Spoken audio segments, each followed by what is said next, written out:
ওখানে বলা হলো তো ওখানে বড়া হলো তখন পরিষ্কার করতে লাগবে মানে এখানে করা যাবে না স্কুলে করা যাবে বলে দেওয়া হলো কারা বলে দেওয়া না কথা বলো না যারা আছে কথা বলো কি হয়েছে সেখানে হবে না পুজো করার মানে কি স্কুলের মধ্যে সরস্বতী পুজো হবে না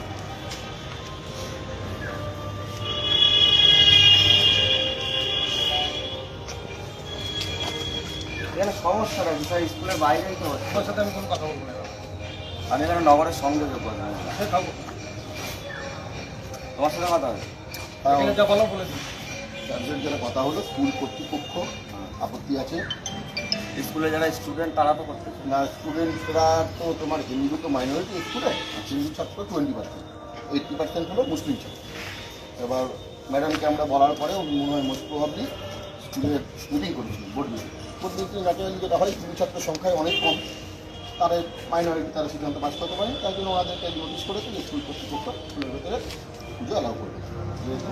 মুসলিম সংখ্যা তখন বাধ্য হয়ে আমরা সব যেমন ফুটপাতে নামিয়ে ফুটপাতে করবো এটা আমার শিক্ষা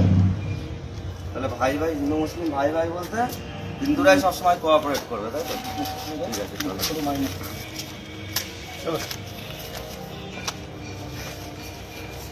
দেখুন আজ মিডিয়া দেখুন মা সরস্বতী আজকে ফুটপাতে নামছে পশ্চিমবঙ্গে আজকে স্কুলের ভেতরে আজকে মা সরস্বতী সনাতনীরা যদি এরপরেও না জাগে আমাদের আর কিছু বলার নেই আজকে মা সরস্বতীকে আজকে স্কুলে হিন্দুরা মাইনরিটি বলে এখানে সরস্বতী পুজো হবে না করতে দেওয়া হলো না এই ঠাকুর এখন স্কুল থেকে বের করে নিয়ে আমরা যাচ্ছি রাস্তায় ফুটপাতে পুজো করবো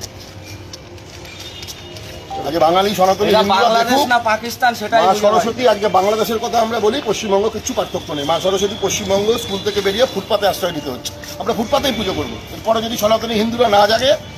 আর কিছু বলার নেই বাংলাদেশ হতে আর বেশি দিন বাকি নেই পশ্চিমবঙ্গ